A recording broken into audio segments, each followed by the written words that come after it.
नमस्कार, मैं हूं प्रशांत तुर्हे। खतरनाक कोरोना के खिलाफ ये जंग जारी है, लेकिन इसमें हम सबकी भी जिम्मेदारी है। जिम्मेदारी ये कि हम मास्क लगाना ना भूलें। न्यूज 18 ने तो इसके लिए मुहिम भी शुरू की है, #मास्क पहनो इंडिया। ये मास्क हम तब तक ना उतारें जब तक ये तय ना कर लें कि हम बिल्कुल सुरक्षित हैं, ऐसी जगह पर हैं जैसे हम इस वक्त स्टूडियो में मौजूद हैं। कोरोना के खिलाफ लड़ाई में इस वक्त ये मास्क ही हमारा सबसे बड़ा हथियार है। और एक बड़ी खबर भी इस वक्त आ रही है। जम्मू एयरफोर्स स्टेशन में हुए 2 धमाकों से जुड़ी ये बड़ी खबर। जम्मू एयरफोर्स स्टेशन में धमाके की जगह से एक ड्रोन भी मिला है। न्यूज 18 के पवन शर्मा की खबर के मुताबिक जम्मू एयरपोर्ट के टेक्निकल एरिया में बीती रात हुए 2 धमाकों में ड्रोन का इस्तेमाल होने की आशंका जाहिर की गई है। जानकारी यह भी है कि एक विस्फोटक सामग्री इमारत के छत के ऊपर आकर गिरी थी, जिसकी वजह से बैरक को नुकसान पहुंचा है, जबकि दूसरा धमाका इमारत के साथ ही एक ओपन एरिया में हुआ है। न्यूज 18 के पवन शर्मा की खबर के मुताबिक दोनों धमाके ड्रोन के जरिए किए गए और दोनों में आईडी इस्तेमाल की गई। इस धमाके में 2 लोग घायल भी हुए हैं। और ये तस्वीरें आप देख रहे हैं, रात 1:40 पर यह पहला धमाका हुआ। इमारत की छत पर यह गिरा और बैरक को हल्का नुकसान भी इससे पहुंचा है। लेकिन अब इस पूरे इलाके की घेराबंदी की गई है। सर्च ऑपरेशन इस पूरे इलाके में जारी है। 2 लोग इस धमाके में घायल भी हुए हैं, लेकिन कोई बड़ा नुकसान नहीं हुआ है। 2 धमाके हुए, एक ओपन स्पेस पर हुआ और एक इमारत की छत पर, जिससे कि बैरक को नुकसान पहुंचा। और इसकी ये तस्वीरें आप देख पा रहे हैं। न्यूज 18 इंडिया पर एक्सक्लूसिव ये तस्वीर, किस तरह से लगभग आधी रात 2 धमाके एक के बाद एक हुए। ड्रोन का इस्तेमाल करने की भी आशंका इसमें जाहिर की जा रही है और ड्रोन बरामद भी किया गया उस जगह से जहां यह वाकया हुआ है। एयरफोर्स स्टेशन में यह धमाका हुआ। आशंका यह भी कि आईडी का इसमें इस्तेमाल किया गया है। साथ ही उस इलाके से ड्रोन भी बरामद किया गया है और इसीलिए भी यह आशंका जाहिर की जा रही है कि इन धमाकों को करने के लिए ड्रोन का इस्तेमाल किया गया है। एनआईए की टीम भी मौके पर पहुंचकर अपनी जांच पड़ताल अब आगे बढ़ा रही है। लेकिन इस पूरे मामले में अब इस पूरे इलाके में सर्च ऑपरेशन भी चल रहा है। इस साजिश में कौन शामिल रहा, इसकी पड़ताल अब आगे बढ़ गई है।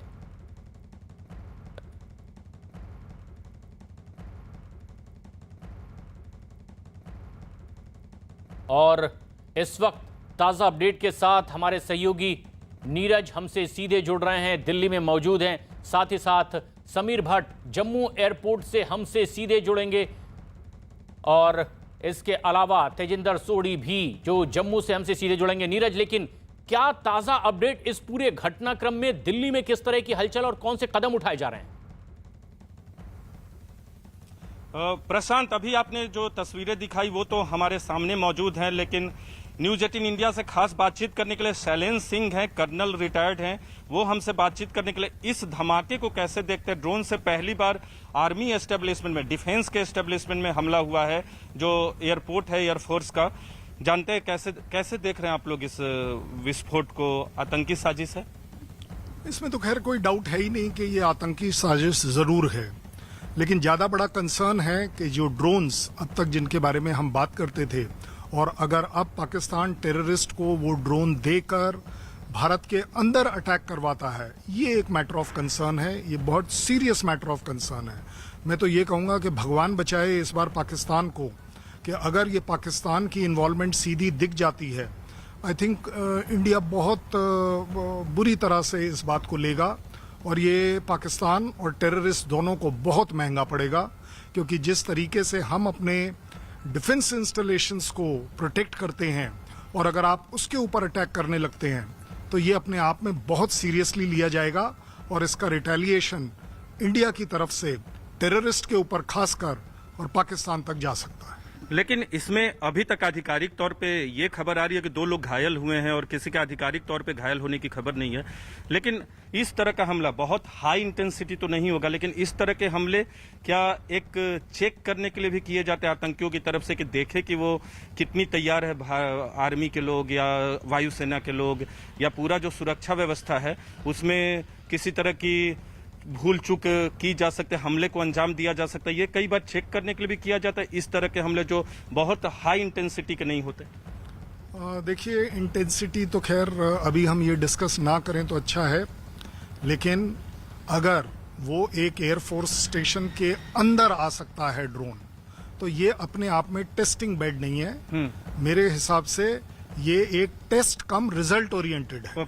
कि उन्होंने टेस्ट भी कर लिया और रिजल्ट भी ले लिया, इंटरनेशनल मीडिया अट्रैक्ट हो गया, पूरा नेशनल मीडिया अट्रैक्ट हो गया, और साथ ही साथ उन्होंने ये प्रूव कर दिया कि हम डिफेंस इंस्टॉलेशंस को टारगेट कर सकते हैं, अंदर आ सकते हैं। ये जो ड्रोन आया है, ये एक बड़ा मैटर ऑफ कंसर्न है, जिसमें मुझे लगता है जो हमारे वनरेबल एरियाज और वनरेबल पॉइंट्स होते हैं VAVPs हर एरिया में, अब उन सब के ऊपर हमें एक थ्रेट नजर आएगी, हमारी अलर्टनेस वहां बढ़ेगी, और साथ ही साथ जिस चीज को हम काफी दिन से चैलेंज के तौर पर ले रहे थे, ड्रोन्स, ये ड्रोन्स का वॉरफेयर एक सीरियस वॉरफेयर में कन्वर्ट हो गया। जी, टाइमिंग को लेकर कुछ कहेंगे, आखिर इस वक्त क्यों अंजाम दिया गया? नहीं, देखिए, ये तो पाकिस्तान और टेररिस्ट दोनों का क्लियर संदेश है कि यस, आप JNK का पीस प्रोसेस स्टार्ट कर रहे हैं, JNK की जो पार्टीज हैं वो आपके साथ मिल रही हैं। पहले गुपकार गैंग बोला करता था कि हम बात ही नहीं करेंगे, अब वो बात कर रहा है, वो 370 से हटकर बात कर रहा है। ये एक बात है। दूसरी बात, जिस तरीके का रिस्पांस पब्लिक ने दिया है इस पीस इनिशिएटिव, ये उस पब्लिक को भी नोटिस दिया जा रहा है, एक तरह से इंडिकेशन दिया जा रहा है कि देखिए, हम हैं और हम टेररिज्म कर सकते हैं। एक अंतिम सवाल करूंगा सर, अब तक जो ड्रोन से सर्विलांस किया जाता रहा है वो बॉर्डर एरिया में पाकिस्तान की तरफ से किया जाता रहा है, लेकिन डिफेंस इंस्टॉलेशन में ये पहली बार किया गया जी, तो इसका कितना? लेकिन इस समय हमारे सहयोगी समीर भट्ट भी हमसे जुड़े हुए हैं, जम्मू एयरपोर्ट के नजदीक ही वहां पर मौजूद हैं जहां ये वाकया पेश आया है। समीर, क्या और तफ्तीश आगे बढ़ पाई और उसमें क्या ताजा अपडेट निकलकर सामने आई है?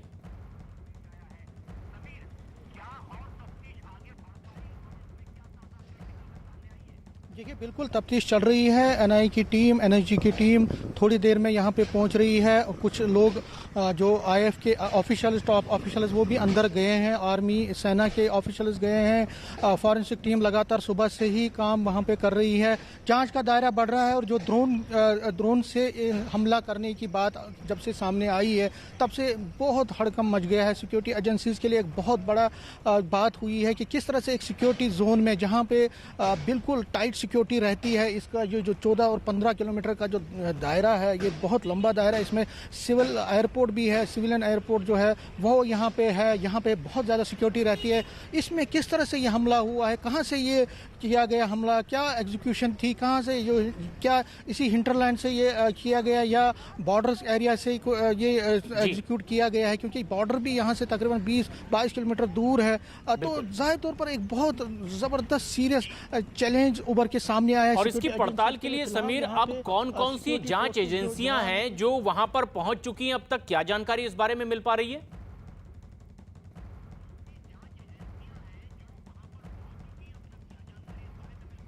देखिए, मैं आपको बता दूं, अभी फॉरेंसिक टीम्स हैं वो अंदर गई हैं सुबह से लगातार। जो सेना की अपनी एक जांच एजेंसी है वो चली गई है, पुलिस की अपनी एक एजेंसी वो चली गई है, NI और NSG की टीम कुछ थोड़ी देर में पहुंच रहे हैं। तो लगातार यहाँ पे आना, जो टीम्स का आना जाना चल रहा है। IF की जो एयरफोर्स के जो टॉप ऑफिशियल्स हैं दिल्ली से यहाँ पहुँच रहे हैं और यहाँ पे मुआयना करेंगे वो सारी चीज़ों का। तो कुल मिलाकर मैं आपको बता दूं, ये सारा जो शक है वो पाकिस्तान पर जा रहा है। पाकिस्तान के जो हैंडलर है, पाकिस्तान के जो आतंकवादी हैं, वो लगातार यहाँ डिस्टर्ब करना चाहते हैं। जम्मू कश्मीर की जो पीसफुल एटमॉस्फेयर है उसको वो तार करना चाहते हैं, क्योंकि जो ऑपरेशन ऑल आउट 1 और ऑपरेशन ऑल आउट 2 हुआ है उसमें बहुत सारे आतंकवादी मारे जा चुके हैं। और जो अभी आतंकवादी कुछ पकड़े गए थे कश्मीर वैली में, उन्होंने भी ये माना है कि यहाँ पे जो जम्मू में जो चाहे वो रिलीजियस प्लेसेस हैं, चाहे वो टेम्पल्स हैं, या सेना के जो कैंप्स हैं, उनको वो निशाना बनाने की कोशिश कर सकते हैं आतंकवादी। तो हो सकता है कि जो आतंकवादियों ने ये जो आज अंजाम दिया है वो इसी की एक कड़ी हो, और यहाँ पे उन्होंने ये हमला किया है। जिस तरह मैंने आपको बताया कि अभी हर एक एंगल से जांच चल रही है। कुछ देर में पता चलेगा कि आखिर कौन इसमें जो है इसमें इन्वॉल्व है। लेकिन क्योंकि अब तफ्तीश आगे बढ़ चुकी है और ये पता करने की कोशिश की जा रही है कि पूरा प्लान क्या था। लेकिन जम्मू एयरफोर्स स्टेशन में ये धमाके रात करीब 1:40 पर हुए, जिसमें एक इमारत की छत को नुकसान हुआ है, जबकि दूसरा धमाका खुली जगह पर हुआ है जिससे कोई बड़ा नुकसान नहीं हुआ है। जानकारी के मुताबिक इस धमाके में 2 लोग घायल भी हुए हैं। फिलहाल पूरे इलाके को सील कर दिया गया है और सर्च ऑपरेशन पूरे इलाके में चलाया जा रहा है। आशंका है कि इस हमले में ड्रोन का इस्तेमाल किया गया, हालांकि इसकी आधिकारिक पुष्टि अब तक नहीं की गई है।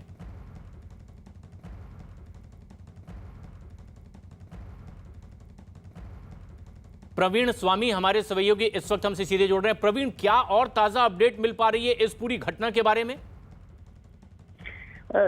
ये ड्रोन जो हैं ये बेसिकली कमर्शियल ड्रोन हैं, बाजार में मिलते हैं और दहशतगर्दियों ने दुनिया के कई अलग अलग जगह इनको इस्तेमाल किए हैं। जैसे कि आपको पता है इस्लामिक स्टेट ने सीरिया में बहुत ही इस्तेमाल किया अटैक्स करने के लिए ड्रोन्स को, और 2019 में एक बहुत बड़ा अटैक हुआ था सऊदी अरेबिया के अरामको ऑयल रिफाइनरी पे, जिसमें दुनिया की शायद सबसे बड़ी ऑयल रिफाइनरी काफी हद तक जल गई थी, डैमेज हो गई थी। ये ड्रोन्स जो हैं कम या छोटे आईडीज को ट्रांसपोर्ट कर सकते हैं और इनमें ऑटोमेटिक फैसिलिटी है कि अगर जीपीएस कोऑर्डिनेट्स फीड कर दिए जाएं तो ये अपने आप मौके पे पहुंच जा सकते हैं और बम गिरा दे सकते हैं। लगता है यहाँ भी यही हुआ, शायद 1.5 या 2 किलो के अधिकारियों के अनुसार बम इस ड्रोन पे या 2 ड्रोन के नीचे लगे हुए थे।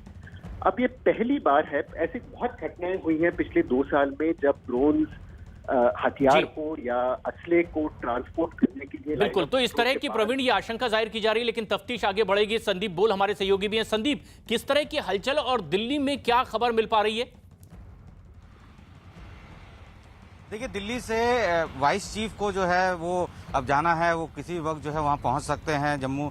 दूसरी बात यह है कि जिस तरीके का अटैक हुआ है, अगर हम लोग बात करें कि ये बात जरूर आएगी कि क्या एयरफोर्स की जो सुरक्षा तंत्र है उसमें चूक हुई है।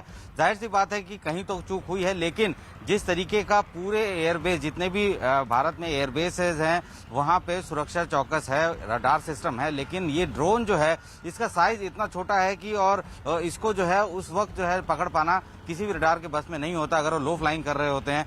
तो जिस तरीके से ये ब्लास्ट नजर आया है, जिस तरीके से, हालांकि अभी तक आधिकारिक तौर पर जो है ये बात नहीं कही गई है कि ये ड्रोन ब्लास्ट है, लेकिन अगर ये ड्रोन ब्लास्ट है, जिस तरीके के ब्लास्ट की तस्वीरें सामने आ रही है, उससे एक बात तो साफ है कि जो भी आतंकी है या जिसने भी इस ड्रोन को चलाने की कोशिश की है वो उस वक्त एयरफोर्स के उस पैरामीटर के बेहद करीब था। और ये इस तरीके के ड्रोन है, चूंकि अभी ड्रोन के बारे में भी नहीं पता कि कितना इसकी लोड कैपेसिटी थी, लेकिन जिस तरीके का एक्सप्लोजिव था उसके हिसाब से ये जरूर लग रहा है कि ये ड्रोन कैपेबिलिटी जो है, जो इसकी लोड कैपेसिटी है, वो बहुत ज्यादा नहीं थी। और ये जो है इस तरीके के ड्रोन आसानी से आपको इंटरनेट पर खरीदने को मिल सकते हैं। तो ऐसे में कि ये सैंपल करके पाकिस्तान से यहाँ पे आए होंगे, इसके आसार जो है वो बहुत कम है, क्योंकि पाकिस्तान कोशिश जरूर करेगा कि वो जो है भारत के इस तरीके के एयर बेसेस को नुकसान पहुंचा सके। आपको याद होगा पठानकोट में भी जो है एक बार घुसने की कोशिश की गई थी और उसके बाद जो है जिस तरीके का पठानकोट पर अटैक हुआ। तो ये एक नए तरीके का चैलेंज है और खास बात यह है कि आतंकियों के लिए ये एक बहुत सस्ता साधन है। अगर आप ड्रोन का इस्तेमाल करते 1500-2000 रुपए में ड्रोन मिल जाता। और प्रधानमंत्री नरेंद्र मोदी कुछ ही देर में करेंगे मन की बात, और ये 78वां संस्करण इस कार्यक्रम का